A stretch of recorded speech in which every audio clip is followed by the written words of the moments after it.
sports ed today to bring you a video for Pincha Mayurasana. So today we're going to be doing a short video that's going to help you warm up and a few of my go-to drills when it comes to working on my Pincha Mayurasana or my forearm stand.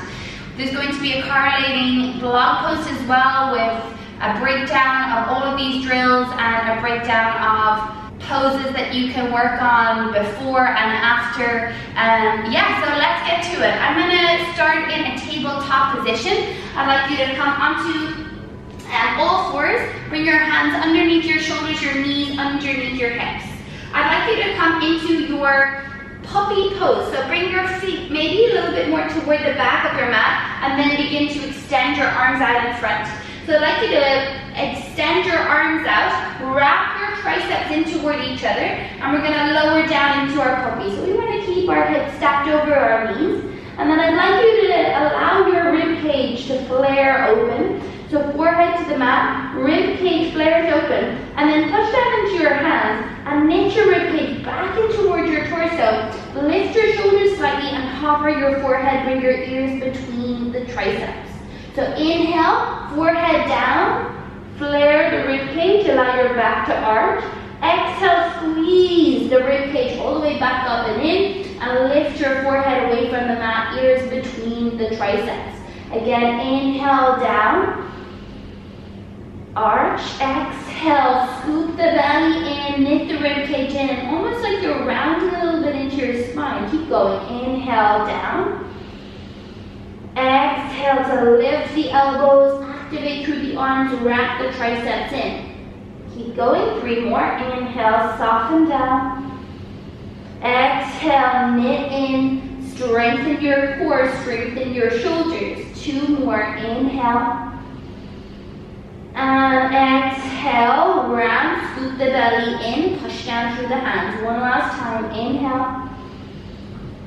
And exhale, push down, round, hold it here for 10, 9, 8, 7, 6, 5, 4, 3, 2, 1, and come all the way back up. Walk your hands back into that tabletop position. Well done. You should feel a little bit of heat now in your upper body and your shoulders.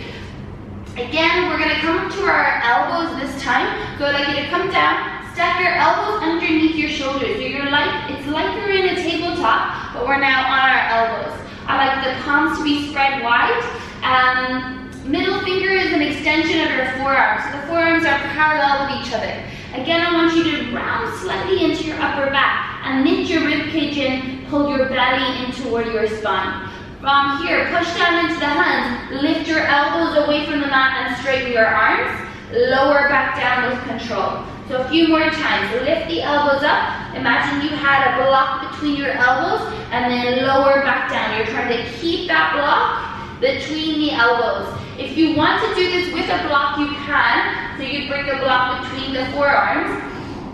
I'm using my Midi yoga block. And then you can lift up and lower down. Okay, so if you find that this is better for you, you can do it with a block or without. We're going to continue to lift up. Lower down, lift up, slowly with control, lower down, up and down. Now we're going to progress. So if you want, you can continue with the block and you can continue on your knees. Or if you'd like, we're going to come into a dolphin and do the same thing. So again, you can use the block or without the block. You're going to tuck your toes, lift your hips all the way up and back. I'm going to do this without the block. So push down into the hands, elbows, shoulder width. If you want to measure that out, opposite hand around opposite elbow to measure out that shoulder width distance. Now push down into your thumbs, your index fingers, lift your chest, or push your chest back toward your thighs and lift your sit bones. And now you can look down between the elbows if you want. You're going to lift the elbows up and then lower them back down. So a lot of strength. Lift up and lower down. Lift up at the same time if you can. Lower down. 2 more. Lift up.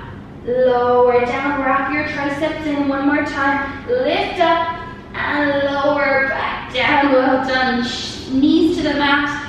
And sit back. We're going to sit back onto our heels. So So that's a lot of strength there. You can build on that. So if you want to start with the knees dropped and build on from there, please do. I'd like you to bring your arms overhead. Palms spread wide again, and we're going to pulse our arms back in space. So I want this movement to come from your shoulders, not from your rib cage. So avoid doing this or flaring the rib cage out. Keep the rib cage knitting in and just pulse the arms back for 10, for 9, 8, 7, 6. Try to find that bouncing or rebound effect for 5, 4, 3, 2, and 1. Well done. Okay, so we're going to come into a forearm plank from here. Again, for your Pincha Mayurasana, traditionally it is done on the palms of your hands. For most of us, the thing that's going to hold us back in Pincha Mayurasana is actually not the strength, but it is the shoulder mobility and the mobility of your upper back and your chest. So if you find like you are held back by your mobility, then you can interlock your fingers for all of these drills. But I would recommend as much as you can, especially when you're not jumping into the full expression of the pose, to try your best to do these drills with the palms of your hands down, because it's going to build your mobility, and then eventually you'll be able to do that when you come into your Pincha Mayurasana. So coming into your forearm plank, again you can do this with the palms of the hands down on your mat or interlock your fingers. Important, elbows or shoulder width distance, wrap opposite hand around opposite elbow to measure that out. Step both of your feet back into this forearm plank position. Now push down through your thumbs, your index finger. I want you to squeeze your glutes and gaze past your thumbs. So no piking through the bum or dipping the hips down. You want a long line of energy from your heels to your shoulders. Really nice. Push down through the forearms. Now I'd like you to dip your hips down, so it's almost like you're lowering down to a sphinx, but you're just going to dip down to hover, lift your chest, and then suck it all the way back up, round into your back. Lower down, squeeze the glutes, and lift up into forearm plank. Keep going. Lower down, and lift. Lower down, and lift. Keep going. When you lower down, it's important that you're engaging your core and your glutes. Lift up, and again when you lift up into that strong plank position. We're not piking the hips up too much. For 10, keep that rounding in your upper back when we push up. For 9, 8, 7, 6, 5, 4, 3, 2, and drop your knees. Sit back into child's pose for a moment. Allow your breath to deepen. You can exhale through the mouth if you need to let go of that tension in the jaw perhaps.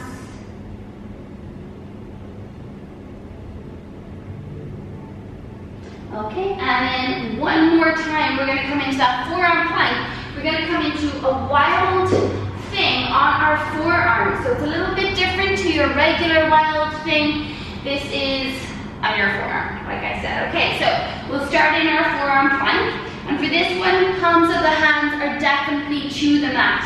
So measure out elbow width distance, wrap your triceps in, almost like you're trying to draw your elbows, squeeze your elbows in toward each other.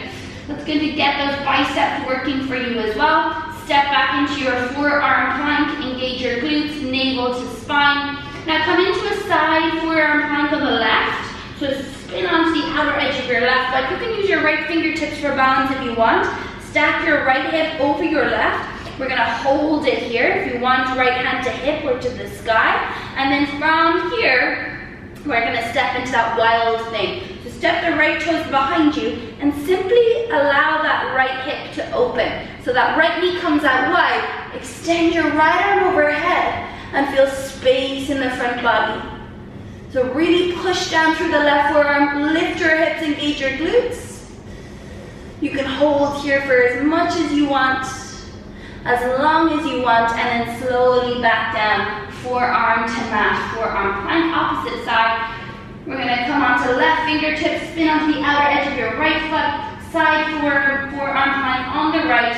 right shoulder over right elbow. Your left fingertips can stay to the mat, or left hand to hip, left arm to sky. Continue to push down through the right forearm. Then step your left toe behind you. The right foot can stay as it is, and let that left knee open. Extend your left arm overhead.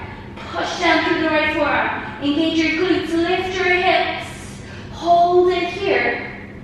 And then forearm plank. Come back onto your forearms. Nice, slow and controlled. Drop your knees to the mat and take a break again.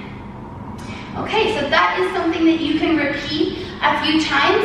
Come to your forearms, side forearm plank, and then wild thing on your forearm. You can go from left to right, or you can hold them for about 30 seconds to a minute on each side. And that's a really good way to strengthen the shoulders and also work on the mobility. Okay, so for this one, we're going to use the wall. We're going to come all the way over to the wall. You can sit with your feet to the wall just to measure out where you're going to cut your elbows. Fix it in Dandasana or staff pose, soles of feet to the wall. And then just notice where your hips are in relation to the wall. You can mark that off with your hand, and then you're going to turn around and you're going to put your elbows where your hands were. Okay, so the elbows are approximately where your hands were. That's going to measure out this L-shaped position that we're going to come into. If you have poor shoulder mobility, you're going to come into that clasping of the hands instead of palms of the hands to the mat. But you can choose whichever suits you better. I'm going to do the clasping of the hands today. So what I'm going to do is lift my hips like I'm coming into a downward facing dog or a dolphin pose. So push down into your forearms. Again, you want that external rotation of your shoulders. You want the scapula moving away from each other, so a rounding in your upper back. And then lift your hips, push your chest back, and start to walk your feet up the wall. So you can keep your knees bent to begin with. And then you're going to try to get your legs in line with your hips. So what I want you to try to do is push down through the elbows, round into your upper back. Feel the feet push the wall away, and you're going to hold it here. This is a really strong variation, really strong strengthener for your upper body, your mobility in the chest. Draw your navel toward your spine. Hold it here for 10, 9, 8, 7. Lift the kneecaps. 6, 5, 4. Gazing toward the wall. 3, 2, 1. Step down. Take a moment. So that is a really tough drill. So next time we do it, we're going to do it with a leg lifted. So if that was enough for you, you repeat that again. You take as many breaks as you need. You don't have to hold it for as long. Even if you can hold it for a second, you're going to be strengthening all the muscles that you need in order to come to your forearm bands. So we're going to again come into that dolphin position, feet to the wall, push down into the forearms, lift your hips all the way up, and begin to walk the feet up. So you can keep the knees as bent as you need as you push the floor, as you push the wall away. Begin to straighten into the legs and begin to walk your feet until they're in line with your hips, creating this L-shaped position again. So I'd like you now to push into the left foot a little bit more and begin to bring your right leg all the way up toward the sky. Keep your right toes flexed toward the floor. So when you look up, I want you to try to gaze up and see your right toes. So that's going to encourage that internal rotation of your right thigh. I want you to keep your right hip in line with the left, pushing down through your forearms. Breathe, knit your rib cage in. Strengthen here. Now bring the right foot back to the wall and do the opposite side. Left leg up, flex your left foot. You should be able to see your left toes when you look up. That's going to make sure that the left leg is stacked over the hip. Left toes point toward the wall so that you're internally rotating your left thigh. And then you can step it all the way down. Well done. Okay, so that drill is a really tough one. It's probably one of the strongest drills there is for your forearm balance, but it's a really good one in order to get the strength that you need to be balancing on your forearms. It also helps so much with the mobility. So if you're pushing your chest back toward the wall and you're getting that stacking of elbows underneath your shoulders and shoulders underneath your hips, and eventually when you lift one leg, you can get the feet stacked over as well. So you're getting that alignment and also building the strength at the same time. So it's a really good drill to work on. Take it really slow and work. Perhaps you're timing yourself and you're building just seconds on each time you repeat this drill. If you have been working on forearm stand for a while and you've been kicking to the wall a lot with your forearm stand, this is a really good one as well to do, to practice without kicking to the wall but still using the wall as your almost safety net. I like to work away from the wall just because you end up using this wall as a bit of a crutch, and without the wall then you're very lost. But I will demonstrate just a way to use the wall without having to kick to the wall. So again, you're going to do the same thing. The toes are to the wall. You're going to push into the forearms, round into your back, lift your hips, and walk your feet up the wall. Push the floor away. And I'm going to get you this time to come to the tippy toes, bend your knees, and then bring one knee towards your chest, and then you're going to extend one leg back. So you're in this stag-leg position. You can now bring your gaze down between your forearms, and then you're going to lean the weight slightly forward, and then maybe you bring your left toe away from the wall. So here's a really good place to be in this stag-leg position. A little bit of a back bend. And then if you want, you can begin to straighten that top leg. Maybe you're extending the right leg all the way up toward the sky. You can keep the left knee to your chest. And again, at any time, you can bring that left toe to the wall, okay? So that's a really good way as well to practice without jumping to the wall and building a little bit more stability and a little bit more control with your transition into Pincha. Okay. So from here we're going to come into an actual jump up into your Pincha Mayurasana. So now that we've done our drills, our warm-up drills and our drill with the wall, I'd like to just demonstrate a kick up into your forearm balance. Obviously in the beginning, for me anyway, I found it much easier to do a stag leg like we just did at the wall. So to come into it, you're going to start in your dolphin position. So again, you can come onto your forearms, you can bring either the fingers interlocked, or you can bring the palms of the hands to the mat.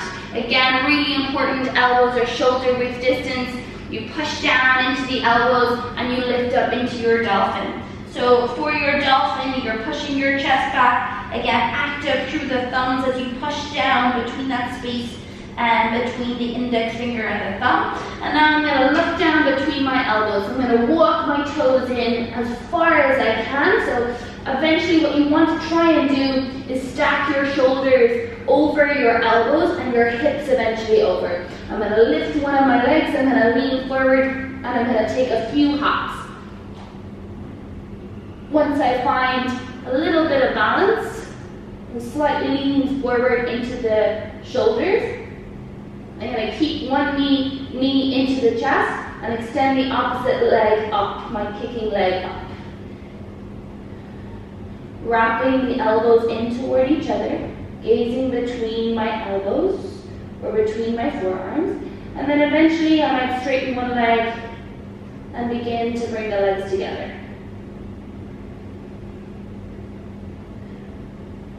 Squeeze your inner thighs, squeeze your glutes, point your toes. Push the floor away through the forearms, hold, and then slowly releasing one leg down. And that's it. Okay, so Pincha Mayurasana is actually a lot harder than your handstand because it requires that bit more strength and mobility, not just the strong upper body, but also the open, the mobile, the flexible. So it's a lot of stuff going on, and that makes it a little bit less accessible than a handstand. And I'm hoping that the drills that we did today are going to help you work on the mobility and the strength that you need in order to work on your forearm or Pincha Mayurasana. So I hope you enjoyed today's video. I'm so glad to be bringing you this video and blog post with the sports edit. I'm today wearing the upside leggings, which has a matching bra, and this Dharma Bum tank top, which I love as well. It has like an elasticated back, super comfy. Yeah, so I'm going to tag the outfit in the comment box below, and you can shop the full outfit from there. Thank you so much for watching, and good luck with your pincha. Namaste.